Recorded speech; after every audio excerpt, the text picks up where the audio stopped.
साथियों नमस्कार, मैं सुनील कुमार। स्वागत है आप सभी का अपने YouTube चैनल अभिप्रेरणा ई क्लासेज में। दोस्तों आज अपन बात करेंगे अधिगम के अपने सिद्धांत चलते हैं, उनमें व्यवहारवादी जो सिद्धांत है उनमें अपना जो सिद्धांत है आज का क्लार्क हल का प्रबलक सिद्धांत। क्लार्क हल का जो प्रबलक सिद्धांत है उसको अपन अन्य कई नामों से जानते हैं, जैसे इसको आवश्यकता अवकलन सिद्धांत भी कहते हैं। क्लार्क हल के जो प्रबलक सिद्धांत को और किस नाम से जानते हैं? आवश्यकता अवकलन सिद्धांत। इसी सिद्धांत को अपन चालक न्यून सिद्धांत भी कहते हैं।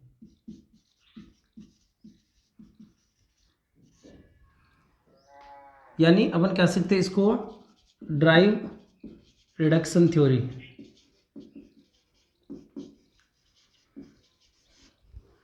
देखिए अधिगम के जो सिद्धांत चलते हैं उसके अंतर्गत इनकी जो है SOR थ्योरी आपने पढ़ा होगा। एक तो अपने चलती है SR थ्योरी, किसकी है? थॉर्नडाइक की है। SR जो थ्योरी है किसकी है? थॉर्नडाइक की। जो जबकि क्लार्क हल है उन्होंने SOR जो थ्योरी है उसका समर्थन किया है। पहले आपको ये समझना होगा कि SR जो थ्योरी है थॉर्नडाइक की वो क्या कहती है कि उद्दीपक होने से, यानी उद्दीपक अगर प्रभावी है तो निश्चित रूप से अनुक्रिया होगी। उद्दीपक अगर प्रभावी है, SR जो है थ्योरी क्या कहती है? उद्दीपक प्रभावी है तो निश्चित रूप से अनुक्रिया होगी। इस बात के समर्थक कौन है? थॉर्नडाइक। लेकिन इस मान्यता का विरोध किसने किया? हल ने और वुडवर्थ ने किया था। हल और वुडवर्थ ने इस मान्यता का विरोध किया था। वुडवर्थ SOR थ्योरी जो है इसके प्रतिपादक माने जाते हैं, जबकि हल ने इसका समर्थन किया था। इसका समर्थन किसने किया था? हल ने। यहाँ पे बात करते हैं SOR जो थ्योरी है ये क्या कहती है कि केवल उद्दीपक प्रभावी होने से, ये बात कौन कर रहे हैं? यानी इसका समर्थन तो कर रहे हैं हल, और ये बात कौन कर रहे हैं? वुडवर्थ। केवल उद्दीपक प्रभावी होने मात्र से प्राणी अनुक्रिया नहीं करता,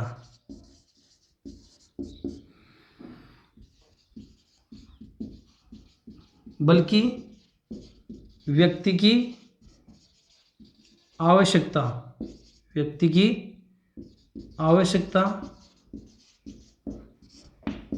और उसकी मनोदशा का अनुक्रिया पर प्रभाव पड़ता है।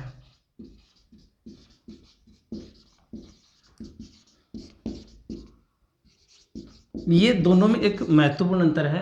कई बार एग्जाम में अभी फर्स्ट ग्रेड में जो केमिस्ट्री का पेपर था उसमें ये बात पूछी गई थी SOR जो थ्योरी है उसके समर्थक कौन है या SOR थ्योरी का संबंध किससे है, तो आपको वहाँ पे क्या बताना था? क्लार्क हल। जबकि SR थ्योरी की बात करें तो वहाँ पे क्या हो जाएगा? थॉर्नडाइक। ठीक है, यहाँ पे इसको अंतर को आपको समझना है कि S का मतलब यहाँ पे उद्दीपक और रेस्पॉन्स का मतलब अनुक्रिया। यानी अगर केवल उद्दीपक प्रभावी है तो निश्चित रूप से अनुक्रिया होगी। इस बात के समर्थक कौन है? थॉर्नडाइक। जबकि इस बात का विरोध कौन करते हैं? इस बात का विरोध करते हैं वुडवर्थ, जिन्होंने अपनी एक धारणा दी थी SR थ्योरी के विरुद्ध SOR। यहाँ पर O का मतलब क्या है? प्राणी। O का मतलब यहाँ पे क्या है? प्राणी है। इसका मतलब वही है जैसे उद्दीपक का है, रेस्पॉन्स का मतलब अनुक्रिया से। तो यहाँ पे प्राणी की जो मनोदशा, यहाँ पे मैंने कहा ना, देखिए प्राणी की आवश्यकता और उसकी मनोदशा का अनुक्रिया पर प्रभाव पड़ता है। अगर मान लीजिए एक व्यक्ति उद्दीपक प्रभावी है, बहुत प्रभावी है, लेकिन व्यक्ति को उसकी आवश्यकता ही नहीं है या उसकी मनोदशा उसके प्रति नकारात्मक है, तो ज़रूरी नहीं है कि व्यक्ति उसके प्रति अनुक्रिया करे। जैसे अपन मानते हैं कि हम ये नहीं कह सकते हैं कि जैसे मिठाई हमारे सामने है तो हमेशा ही हम उसके प्रति अनुक्रिया करेंगे। मानते हैं इस बात को कि उद्दीपक प्रभावी है, लेकिन उसके प्रति अनुक्रिया तभी होगी जब व्यक्ति को उसकी आवश्यकता होगी या उसके प्रति उसकी मनोदशा सकारात्मक होगी। तो ये पहली बात क्लियर हो गई। अब आगे अपन बात करते हैं इसमें। तो एक तो आपने सीखा कि जो SOR जो थ्योरी है, ठीक है, वो किसकी है? वैसे वुडवर्थ माने जाते हैं इसके जनक, जबकि इसका जो समर्थन किसने किया था? हल ने इसका समर्थन किया था। अब अपन बात करते हैं क्लार्क हल का जो प्रबलक सिद्धांत है उसकी। ठीक है। इसमें जो हल ने अपनी एक परिभाषा दी थी, क्या थी? सीखने के बारे में इसकी एक क्या धारणा थी? व्यक्ति का सीखना, व्यक्ति का सीखना उसकी आवश्यकताओं की पूर्ति की प्रक्रिया के द्वारा होता है। व्यक्ति का सीखना उसकी आवश्यकताओं की पूर्ति की प्रक्रिया द्वारा होता है। ये अभी जो प्रयोगशाला सहायक है उसमें ये कथन दिया गया था।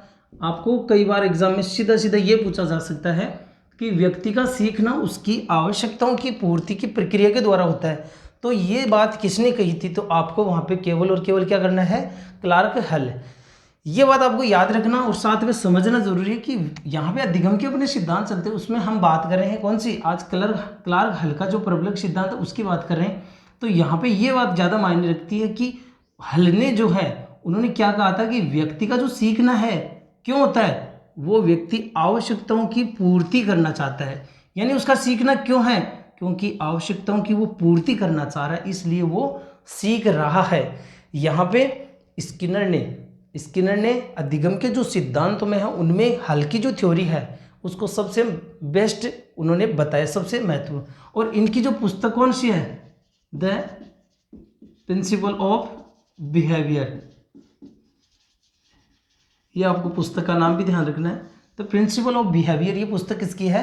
क्लार्क हल की। देखिए हम पढ़ते हैं, सीखते हैं, रटते हैं, लेकिन बात चीज़ है कि जो अधिगम का जो सिद्धांत है क्लार्क हल का, उसकी जो मूल बात क्या है वो अगर हमने नहीं समझी तब तक उन चीज़ों से हम अगर कोई भी क्वेश्चन करते हैं तो वैसी स्थिति में हम द्वंद्व की स्थिति में या कन्फ्यूज हो जाते हैं कि ये जो बात है कौन से सिद्धांत से संबंधित। तो मूल बात आपको समझना जरूरी है कि क्लार्क हल ने जो मूल बात क्या कही कि व्यक्ति का जो सीखना है वो अपनी आवश्यकताओं की पूर्ति की प्रक्रिया करने के लिए कहता है। अब इसको समझिए कि वो क्यों सीख रहा है। वो सीखना नहीं चाह रहा है, लेकिन वो क्यों सीख रहा है? आवश्यकताओं की पूर्ति के लिए। उन्होंने भी अपना एक प्रयोग किया था बिल्ली पर। उसने देखा कि थांडाई के प्रयोग की बात कर ले कि बिल्ली ने पिंजरा खोलना कैसे सीख लिया?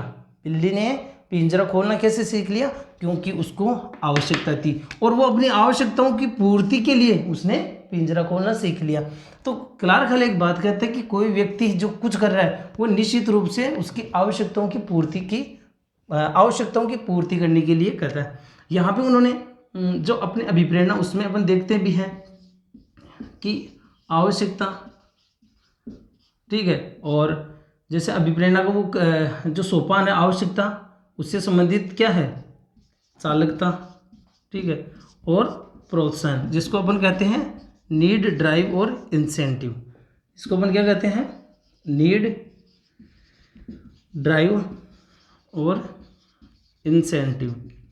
यहाँ पे देखिए इन्होंने जो अपन कह सकते हैं क्लार्क हल ने इस पर बात की थी इन्होंने। यानी चालकता को अपन क्या कहते हैं मनोविज्ञान की भाषा में? अंतर्नोद, और इसको अपन और क्या कह सकते हैं? प्रणोद भी कह सकते हैं।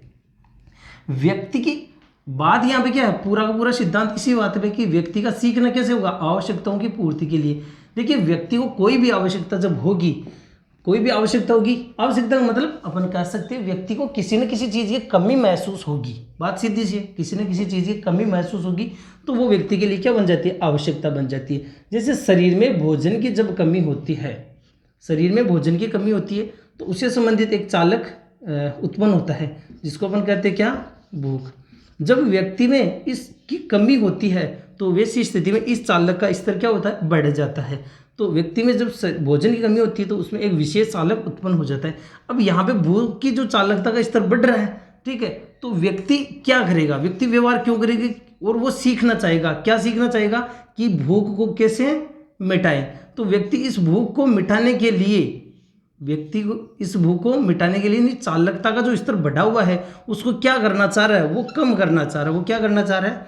कम करना चाह रहा है। और कम करने का एक ही तरीका है, उसको क्या है? सीखना होगा। तो व्यक्ति व्यवहार क्यों कर रहा है? भूख लगी है उसको, तो निश्चित रूप से वो कोई व्यवहार करेगा। क्यों?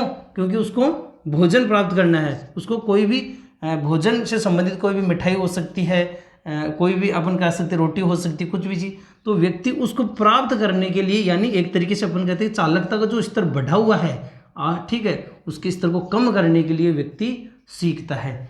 तो ये यहाँ पे महत्वपूर्ण बात है कि व्यक्ति का सीखना उसकी आवश्यकताओं की पूर्ति की प्रक्रिया के द्वारा होता है। अब इस सिद्धांत की अगर बात करें तो यहाँ पे जो क्लार्क हल है उन्होंने इस सिद्धांत की शैक्षिक उपयोगिता क्या बताई है।